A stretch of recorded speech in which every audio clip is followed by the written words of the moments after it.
Las imágenes y pánico que escuchas es uno de los últimos masacres en Estados Unidos. La mañana del 4 de julio del 2022, el día de la independencia de los Estados Unidos, un joven enfermo de la mente abrió fuego sobre docenas de inocentes, matando a 7 personas e hiriendo mortalmente a otras 46. Entre los muertos estaba un abuelo mexicano de 78 años que visitaba a su familia, otro abuelo de 69 años, 2 judíos, una madre de 64 años y una pareja en sus 30s cargando un niño de 2 años, el cual salió ileso y fue encontrado caminando solo, perdido entre la multitud. Las autoridades se movilizaron rápidamente, pero el asesino huyó entre la multitud disfrazado de mujer. Y no fue hasta 8 horas después, aproximadamente a las 6:30 p.m., casi 8 horas después de la balacera, que aprendieron a este asesino. A la misma vez, el FBI inició una redada en la casa del asesino, en la cual encontraron evidencias de que este ataque había sido planeado semanas atrás. Los motivos del asesino no son claros. Las investigaciones no muestran odio racial ni religioso, pero el canal de YouTube de este asesino, el cual ha sido borrado por YouTube, mostraba mucho odio y excesivos actos de violencia, mostrando gente siendo muerta por policías. Y en el último video, una semana antes del ataque, publicó un video de la decapitación de una persona. Pero lo más aterrador es de que este masacre pudo haber sido prevenido y no se hizo nada al respecto. Pero quédate, porque en este video te daré un recorrido a las verdaderas causas, la raíz del problema. Mayo 24 del 2022, Uvalde, Texas. Otro joven de 18 años, después de haber discutido con su abuela, la agredió con un disparo en la cara. Tomó la camioneta de ella y se dirigió a la escuela primaria Robb Elementary para cometer este masacre. Antes de llegar a la escuela, el joven asesino abrió fuego sobre 2 personas que se encontraban cerca de una casa funeraria, los cuales escaparon ilesos. Las llamadas al 911 fueron realizadas y un oficial inició la persecución solo para encontrarse con la sorpresa de que estaba persiguiendo a la persona equivocada, lo que le dio suficiente tiempo al asesino de llegar a la escuela e iniciar su plan asesino, donde por 5 minutos disparó su arma al aire. Una de las maestras, alarmada por los hechos, corrió rápidamente a cerrar la puerta, pero algo sucedió y la puerta no quedó asegurada, lo cual le permitió al joven asesino ingresar a la escuela sin que nadie lo detuviera. Caminó por los pasillos, encontró su primer víctima, la maestra García, a la cual le dijo, según los testigos, "Good night", disparándole mortalmente y continuando su acribillación, donde dijo su segunda frase, "You're all gonna die", todos ustedes morirán, abriendo fuego sobre niños inocentes y maestras. Una niña de 11 años, aterrorizada por los hechos, salvó su propia vida tomando sangre de su compañera muerta y untándola sobre su cara y su cuerpo y fingiendo estar muerta. El departamento de policía se movilizó rápidamente, pero no fue hasta 78 minutos después cuando las fuerzas tácticas de la patrulla fronteriza llegaron y le dispararon al asesino, matándolo instantáneamente. Este lamentable evento resultó en 21 muertes y 17 heridos, dejando sin vida a 2 profesores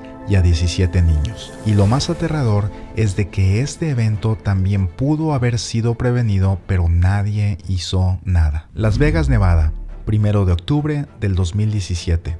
El tiroteo con más muertes en la historia de Estados Unidos. Lo que parecía ser una noche de felicidad se convirtió en muerte. Durante el festival musical Route 91 Harvest, un hombre de 64 años se registró en una de las mejores suites del Hotel Mandalay Bay 6 días antes del tiroteo. Según los empleados del hotel, el día 25 de septiembre el asesino subió 5 maletas a su habitación, otras 7 maletas el día 26, otras 2 maletas el día 28 y finalmente otras 6 maletas el día 30. El día del tiroteo, a las 10 p.m., uno de los empleados del hotel recibió la alarma de una puerta restringida que estaba abierta, por la cual el asesino dispararía sus armas de alto calibre. Después de no poder acceder a la puerta del piso 32, la cual estaba cerrada con tornillos por el asesino, el empleado bajó y alertó al equipo de seguridad, pero ya era demasiado tarde. Los disparos se empezaron a escuchar y la gente que disfrutaba una noche de concierto empezó a caer una a una. Más de 1000 balas fueron descargadas sobre la multitud, matando 60 personas e hiriendo de bala otras 413 personas, con otro grupo de 454 heridos por atropellos y caídas sufridas en lo que trataban de huir, trayendo una mortandad y sufrimiento sobre docenas de familias en Estados Unidos. Pero la pregunta que todos nos hacemos es, ¿cuándo pararán estas muertes? Y lo más importante, ¿qué se tiene que hacer para parar estas muertes? Una respuesta inmediata que se nos viene a la mente y la que más se nos recuerda por las noticias y un lado del gobierno es restringir la posesión de armas de fuego. Pero en realidad, ¿esto disminuirá los tiroteos? Veamos los dos lados de la moneda, donde entenderás la perspectiva de los estadounidenses y después de esto, tú serás el juez. Por si no lo sabías, en Estados Unidos hay más armas de fuego que gente. Actualmente existen aproximadamente 393 millones de armas en manos de sus ciudadanos, lo que significa que es propiedad privada para uso personal. Pero si no conocemos la cultura estadounidense, esta información alarmaría a cualquier persona que vive en otro país donde las armas están prohibidas. Así que te llevaré un poquito al contexto de la cultura estadounidense en cuanto a las armas de fuego. Hay 3 razones principales por las que los estadounidenses tienen más armas que toda la demás población del mundo junta. Y esas son la seguridad y protección personal, la cacería y la habilidad de defender un estado libre. Después de la revolución y de haber peleado contra el ejército inglés, el cual era el ejército más poderoso de la tierra en los 1700, Estados Unidos escribió la Constitución.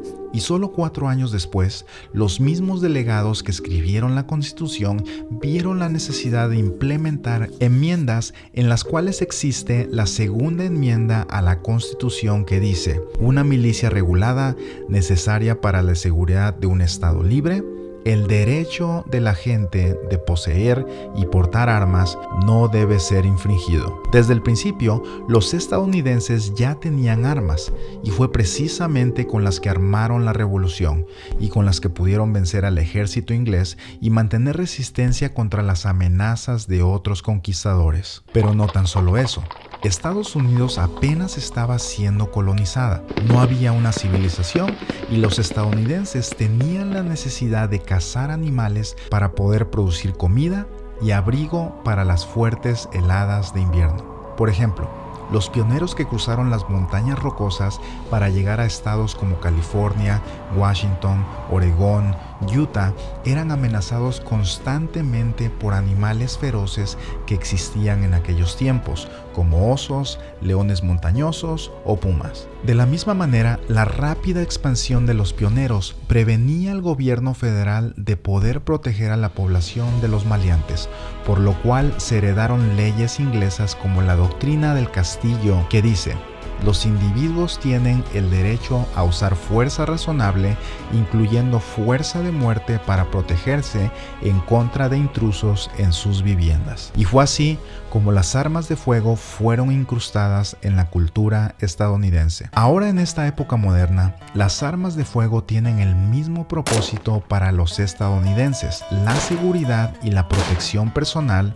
la cacería y la habilidad de defender un estado libre, la seguridad y protección personal. De acuerdo a las encuestas realizadas, se estima que las armas se usan en defensa propia aproximadamente de 500,000 a 2.8 millones para un promedio de 1.600.000 usos para la defensa propia por año.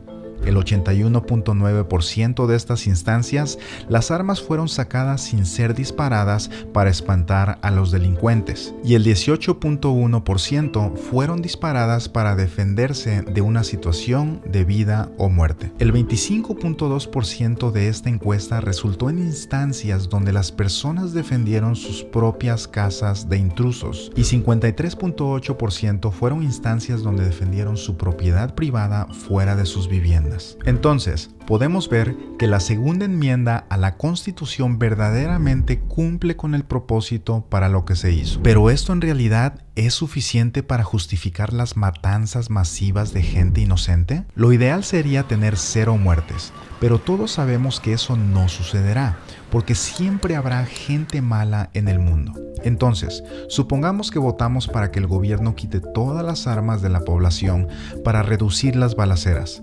Estaríamos salvando en promedio 50 vidas por año, que es el promedio de muertes por balaceras masivas cada año en los Estados Unidos. Pero nos encontraríamos con 1.600.000 instancias de crimen donde los ciudadanos no podrían defenderse y resultaría en una multiplicación de masacres estimados en 16.000 muertes por año, por la simple razón de que el malo no le interesa lo que las leyes dicen. O sea, si quitaran todas las armas de los ciudadanos, sería el día más feliz para ellos, porque sabrían que ahora tienen la libertad de atracar, robar o asaltar a gente inocente sin correr el riesgo de ser atacados. Para muestra, solo demos un vistazo al hermoso país de México, donde a pesar de su maravillosa riqueza cultural y natural, los malos hacen y deshacen, matando muchos más miles cada año. Y una de las razones principales, nadie tiene con qué defenderse y solo los malos y el gobierno tienen armas. Pero veamos la segunda razón más grande de la posesión de armas, que es la cacería. El Departamento del Interior de Estados Unidos publicó que todavía 101 millones de estadounidenses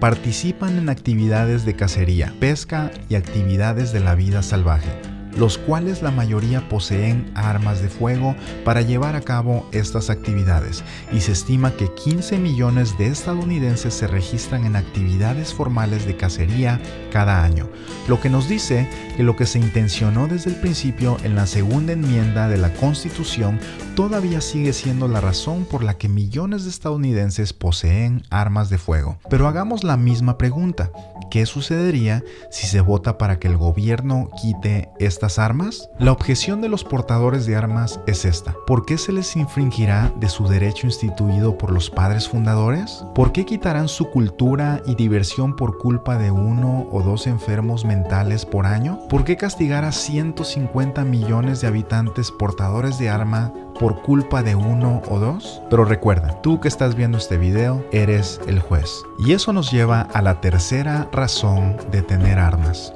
Una razón muy ignorada, pero podría ser la diferencia entre la sobrevivencia o extinción de los estadounidenses, y esa es defender la libertad para tener un estado libre. Esta última razón, aunque no ha sido necesaria en muchos años, para el estadounidense conocedor de la historia es una parte indispensable de la libertad y será lo que salvará al país de invasiones extranjeras. Aunque Estados Unidos ha vivido en paz dentro del país por mucho tiempo, no se nos debería olvidar de que existen países que odian grandemente a Estados Unidos y algún día les gustaría atacar y conquistar. Y la prueba más veraz que tenemos es la guerra de Rusia contra Ucrania, la cual nos da una lección muy grande de que a pesar de que estamos en la época moderna donde se usa más el razonamiento que la fuerza, la maldad todavía existe. Y los imperios todavía tratan y seguirán intentando conquistar a otros. Podríamos pensar que el ataque de otro país contra Estados Unidos sería una bomba nuclear, pero la realidad es de que el propósito principal del hombre malo es obtener las posesiones de los demás y como secundario destruir. Y de nada le serviría al enemigo destruir una de las mejores infraestructuras del mundo para dejar a Norteamérica desolada, llena de escombros y humos. Por lo cual, la segunda enmienda de la Constitución sigue cumpliendo este propósito de proteger un estado libre porque ningún enemigo extranjero puede avanzar ni siquiera una milla sin encontrarse con la resistencia más grande del mundo, un estadounidense armado. Y la misma historia nos da estas lecciones. La guerra en Vietnam, donde los vietnamitas ganaron la guerra debido a que cada ciudadano tenía el derecho de portar armas y pudieron defender su tierra por todos lados y el enemigo salió avergonzado. Los ataques de Afganistán han sido derrotas vergonzosas para muchos países, incluyendo Estados Unidos y Rusia, porque todos están armados y han podido defender su tierra independientemente de sus creencias radicales. Y el último ejemplo que tenemos es la invasión de Rusia en Ucrania, donde las primeras semanas los ucranianos sufrieron terriblemente debido a que es un pueblo desarmado y docenas de miles murieron sin poder defenderse. Y no fue hasta semanas después, cuando empezaron a repartir armas a la población, iniciaron la resistencia y el ejército ruso empezó a perder y dejó de avanzar. Pero ¿qué hubiera sucedido si los ciudadanos ucranianos hubieran estado armados desde el principio? No podemos saber con certeza, pero probablemente los rusos nunca se hubieran atrevido a atacar. Al fin y al cabo, ya tenían la mala experiencia de querer atacar Afganistán y no pudieron. Pero para Estados Unidos, las invasiones de extranjeros no es lo único que los padres fundadores temían, sino que también temían a su propio gobierno.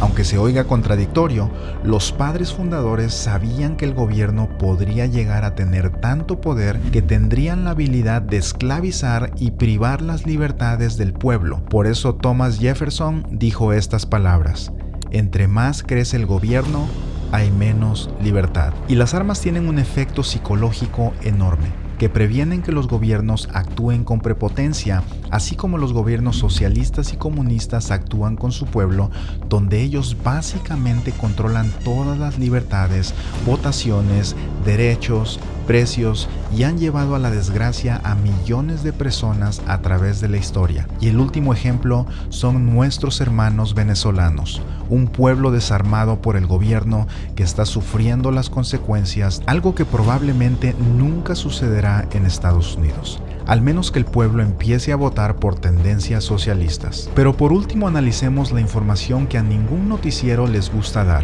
y esos son los números reales. Por ejemplo, analicemos dos estados de los Estados Unidos, Texas contra Illinois, donde se cometieron los últimos dos masacres. Texas es conocido como el estado más libre, el cual tiene las más mínimas restricciones para portar armas y casi solo se requiere pasar un récord criminal para poder hacerlo, en donde el índice de muertes está en 14 muertes por cada 100,000 habitantes. En cambio, en Illinois, con una de las leyes más estrictas en el país para poder obtener armas de fuego, tiene exactamente el mismo índice de mortandad, 14 muertes por cada 100,000 habitantes.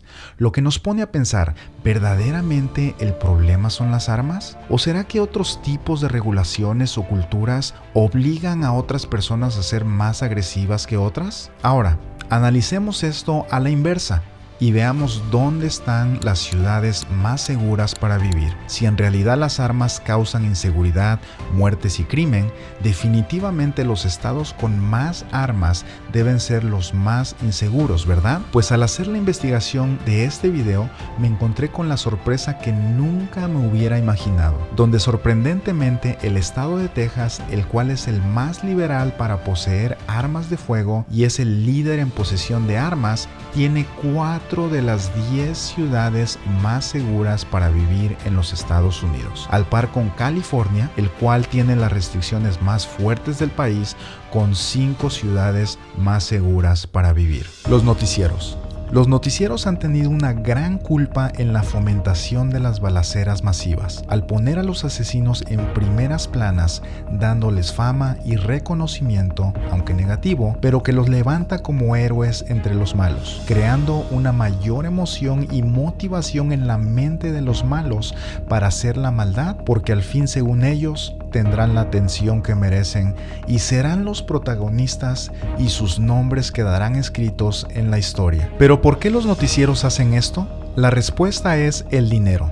Entre más noticias alarmantes tengan, más vistas tendrán y más patrocinadores millonarios caerán a sus bolsillos, no importándoles el fomento a la violencia. Y han llegado a crear documentales con producciones millonarias narrando la vida de estos criminales. Solo imagínate, ¿qué pensaría otro criminal? Indudablemente que ese sería el sueño de todo criminal: salir en primera plana, tener sus propios reportajes y gozar de un documental millonario que los dejará en la historia como grandes triunfadores de su vida criminal. Y si lo has notado, en este video no hemos mencionado el nombre de ninguno de esos asesinos, porque sus nombres no merecen ser mencionados ni fomentados. Y por eso quiero que me regales un like y que te suscribas al canal. El gobierno cada vez es más corrupto y solo buscan votos para llegar al poder, manipulando muertes lamentables como esta para su reelección.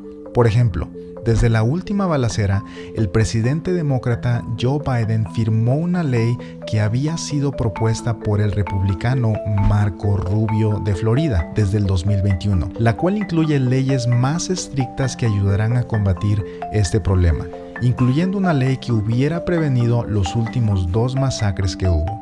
Una de estas leyes se llama la ley del Red Flag o la ley de la bandera roja, que le da la autoridad a los gobiernos de investigar cualquier actividad sospechosa, tal como la de los asesinos de las últimas 2 balaceras, los cuales, como ya se mencionó al inicio del video, levantaron suficientes banderas rojas que hubieran habilitado a las autoridades para detenerlos. La pregunta es, ¿por qué no se firmó esta ley desde que Marco Rubio la propuso? ¿Por qué el presidente la ignoró y puso atención hasta después de las últimas 2 balaceras? El problema de los 2 partidos es de que tienen problemas de orgullo. Y aunque una buena propuesta de ley sea presentada, si viene del partido contrario, será totalmente rechazada. Y es una guerra política entre ellos, donde las víctimas somos nosotros y nuestros hijos. Pero finalmente, el juez eres tú.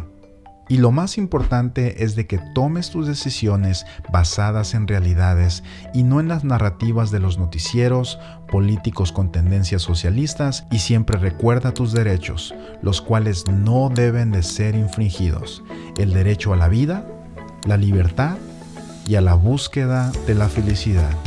Que Dios te bendiga.